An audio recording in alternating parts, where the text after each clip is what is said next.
వారందరికీ కూడా గుర్తించిన ప్రతి ఒక్కరికి కూడా ఉచితంగా స్పెక్టికల్స్ని రాష్ట్ర వ్యాప్తంగా ఇవ్వడం జరిగింది అధ్యక్ష. రాయలసీమ ప్రాంతంలో 35,000 మందికి ఇవ్వడం జరిగింది. ఇక్కడ కోడ్ ఉన్న కారణంగా 65,000 మందికి ఇవ్వలేకపోయాం అధ్యక్ష. అదేవిధంగా పేదలకు అందుబాటులో ఉండడం కోసం సిటీ ఎంఆర్ఐలు కొద్దిగా ఖర్చుతో కూడుకున్నాయి కాబట్టి 3 ఫ్రీ డయాగ్నోస్టిక్ సెంటర్లను కూడా ప్రారంభించడం చేస్తున్నాం.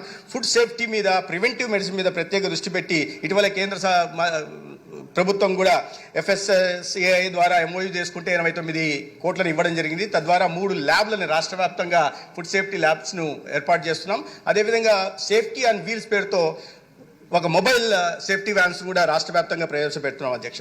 ఇప్పుడే 24 జిల్లాల్లో క్రిటికల్ కేర్ బ్లాక్ను కూడా నిర్మిస్తున్నాం అధ్యక్ష. ఈ సంవత్సరం కూడా 14 మొదలు పెట్టున్నాం.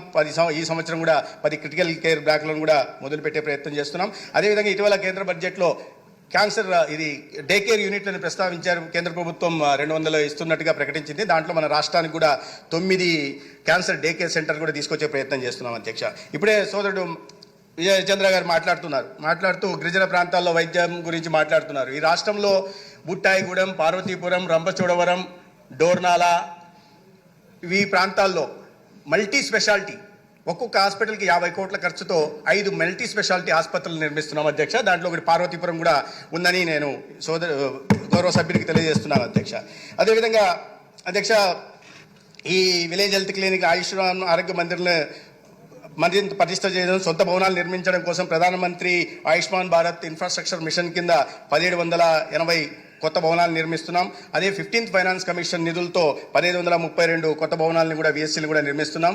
2018లో గత ఎన్డీఏ ప్రభుత్వంలో మంజూరయ్యి కేంద్ర ప్రభుత్వం 120 కోట్లు ఇస్తే ఒక క్యాన్సర్ కేర్ ఇన్స్టిట్యూట్ కర్నూలులో మంజూరు చేస్తే 5 సంవత్సరాలు ఈ ఆరోగ్యం గురించి ఊకదంపుడు ఉపన్యాసాలు ఇచ్చే గత ప్రభుత్వం అధినేత 5 సంవత్సరాలు వాటిని పూర్తి చేసే బాధ్యత నిస్మరించి అనేక మంది క్యాన్సర్ కారణంగా ప్రాణాలు కోల్పోతుంటే ఆ భవనంలో, తాడేపల్లి భవనంలో కూర్చొని ఫిడేలు వాయించుకుంటూ చోద్యం చూశాడు కానీ వాళ్ళని ప్రాణాలు కాపాడే ప్రయత్నం చేయలేదు అధ్యక్ష. ఇవాళ ప్రభుత్వం వచ్చిన తర్వాత 9 నెలల్లోనే గౌరవ ముఖ్యమంత్రి గారి ఆదేశాల మేరకు వాటిని పూర్తి చేస్తున్నాం. రాబోయే 1 నెలలో అక్కడ క్యాన్సర్ చికిత్స కూడా, అధునాతనమైన క్యాన్సర్ చికిత్సను కూడా ఈ రాష్ట్రంలో క్యాన్సర్ బారిన పడిన ప్రతి పేదకు అందించి వారి ప్రాణాలను కాపాడుకునే ప్రయత్నం చేస్తాం అధ్యక్ష. అదేవిధంగా ఆయుష్ను పూర్తిగా విస్మరించారు. నిన్న కూడా ప్రశ్న వచ్చిన సందర్భంలో నేను చెప్పడం జరిగింది. అనేక ఖాళీలు ఉంటున్నాయి. ఒక ఫార్మా దీంట్లోనే 70% ఖాళీలు ఉంటున్నాయి అధ్యక్ష. వాటిని దృష్టిలో పెట్టుకుని 108 పోస్టులకి నోటిఫికేషన్లు ఇవ్వడం జరిగింది. మరింత పటిష్టపరచడం కోసం 5 సంవత్సరాల్లో వాళ్ళు కేవలం NAM కింద, నేషనల్ ఆయుష్ మిషన్ కింద 71 కోట్లు మాత్రమే ఖర్చు పెడితే ఆయుష్ను పటిష్టపరచడం కోసం కేవలం ఈ సంవత్సరంలోనే 83 కోట్లు ఖర్చు పెట్టడానికి నిధులను సమకూర్చడం జరిగింది అధ్యక్ష. కేంద్ర ప్రభుత్వం దానికి అనుగుణంగా మంజూరు చేయడం కూడా జరిగింది అధ్యక్ష. అదేవిధంగా అధ్యక్ష, ప్రధానంగా ప్రస్తావించాల్సింది ఏంటంటే, ఇవాళ నిన్న కూడా చూశాను అధ్యక్ష, ఆశా వర్కర్లు కొంతమంది CIT యూనియన్లు వాళ్ళు ధర్నాలు చేస్తున్నారు అధ్యక్ష. ఏంటంటే జీతాలు పెంచాలని. అధ్యక్ష, దేశవ్యాప్తంగా ఆశా వర్కర్లను మీరు జీతాలు చూస్తే 700 నుంచి 7,500 దాకా ఉన్నాయి అధ్యక్ష. యూపీ లాంటి రాష్ట్రంలో 2,500 ఉంటే, వెస్ట్ బెంగాల్ లాంటి రాష్ట్రంలో 3,000 ఉంటే, కర్ణాటకలో 4,000 ఉంటే, కేరళలో 5,000 ఉంటే, మన పక్కనున్న తెలంగాణలో 7,500 ఉంది అధ్యక్ష. అదే మ్యాక్సిమం అధ్యక్ష.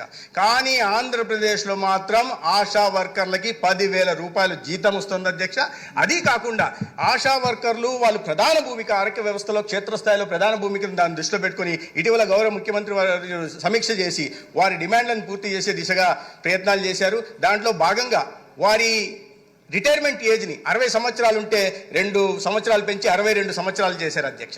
తర్వాత అన్ని ప్రభుత్వ వ్యవస్థల్లో ఉంటున్న వారికి పెన్షన్లు ఉంటున్నాయి, లేదా గ్రాట్యుటీ ఏదో రూపంలో అందుతుంది. కానీ ఆశా వర్కర్లకి గ్రాట్యుటీ లేని దీన్ని దృష్టిలో పెట్టుకొని గ్రాట్యుటీని 1 టైం గ్రాట్యుటీ కింద 1,50,000 రూపాయలని 42,500 మంది ఆశా వర్కర్లకి రిటైర్మెంట్ తర్వాత 1 టైం గ్రాట్యుటీ 1,50,000కి పెంచారు అధ్యక్ష. అది కాకుండా నిరంతరం క్షేత్రస్థాయిలో పనిచేస్తున్న ఆశాలకి వారు ప్రెగ్నెన్సీ వస్తే మెటర్నిటీ లీవ్ ఉండేది కాదు అధ్యక్ష. గత 5 సంవత్సరాలు కానీ దాని గురించి ఎవరు పట్టించుకోలేదు అధ్యక్ష. కానీ ఆ విషయాన్ని కూడా దృష్టిలో పెట్టుకొని ఇవాళ 2 పిల్లలకి మెటర్నిటీ లీవ్ ఒక్కొక్కసారి 3 నెలలు 6 నెలలు 2 పిల్లల కంటే ఇచ్చే విధంగా కూడా దృష్టి పెట్టారు అధ్యక్ష. అదేవిధంగా NTR వైద్య సేవ గురించి కూడా ప్రస్తావించారు. NTR వైద్య సేవ అధ్యక్ష ఇవాళ గతంలో బకాయిలు పెట్టిపోయారు అధ్యక్ష. మేము ఈ నేను శాఖ చేపట్టిన తర్వాత మన సర్వీస్ సెక్టర్ అధ్యక్ష ఖర్చు పెట్టడమే కానీ ఆదాయం లేదు అధ్యక్ష. అయితే అప్పుతో మొదలైంది అధ్యక్ష. 6,500 కోట్లు అప్పు అధ్యక్ష.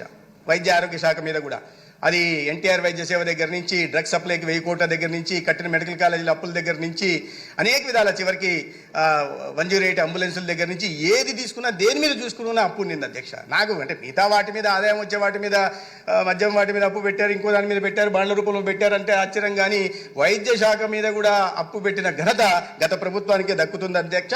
ఆ అప్పుల్ని తీర్చుకుంటూ ఇవాళ మేము వస్తున్నాం. ఆ తీర్చుకునే క్రమంలో అప్పులను తీర్చుకుంటూ మరింత పటిష్టపరచడానికి మౌలిక మూలధన వ్యయం కూడా పెంచే దిశగా ప్రయత్నం చేశాం. దాంట్లో భాగంగా 2,705 కోట్లని మూలధన వ్యయం కింద ఇచ్చారు. దీని కారణంగా అనేక కార్యక్రమాలకి special assistance for states for capital investment కింద కొద్దిగా మొత్తం మూలధన వ్యయం నుంచి మనం పెడితే ఎక్కువ మొత్తం కేంద్రం నుంచి తెచ్చుకోవడానికి ఉంది. అదేవిధంగా ప్రతి అప్గ్రేడేషన్కి దేనికి కూడా నబార్డ్ ఫైనాన్షియల్ అసిస్టెన్స్ ఉంటుంది కాబట్టి నబార్డ్కి 15% మనం రాష్ట్రం నుంచి ఇస్తే మిగిలిన 20% ఉంది కాబట్టి రాబోయే రోజుల్లో ఈ ఆరోగ్య వ్యవస్థల్ని పటిష్ట చేసుకోవడానికి కూడా తద్వారా అవకాశం ఉంటుంది అధ్యక్ష. ఎన్టీఆర్ వైద్య సేవకు సంబంధించి 25 లక్షల దాకా ఈ రాష్ట్రంలో 1,65,00,000 మందికి ఉచితంగా వైద్య సేవ అందించాలని ఒక ముఖ్యమంత్రి ఆదేశాల మేరకు నిర్ణయం తీసుకోవడం జరిగింది అధ్యక్ష. దానికి సంబంధించిన విధి విధానాలు రూపొందించబడుతున్నాయి. 2.5 లక్షల కోట్ల వరకు ఇన్సూరెన్స్కి పోవాలని, అంటే 2.5 లక్షల రూపాయల వరకు, ఇది హైబ్రిడ్ మోడ్లో ఉంటుంది అధ్యక్ష. 2.5 లక్షల రూపాయల వరకు ఇన్సూరెన్స్కి, తర్వాత ప్రధానమంత్రి జన ఆరోగ్య యోజన కింద 61.5 లక్షల కుటుంబాలకు కూడా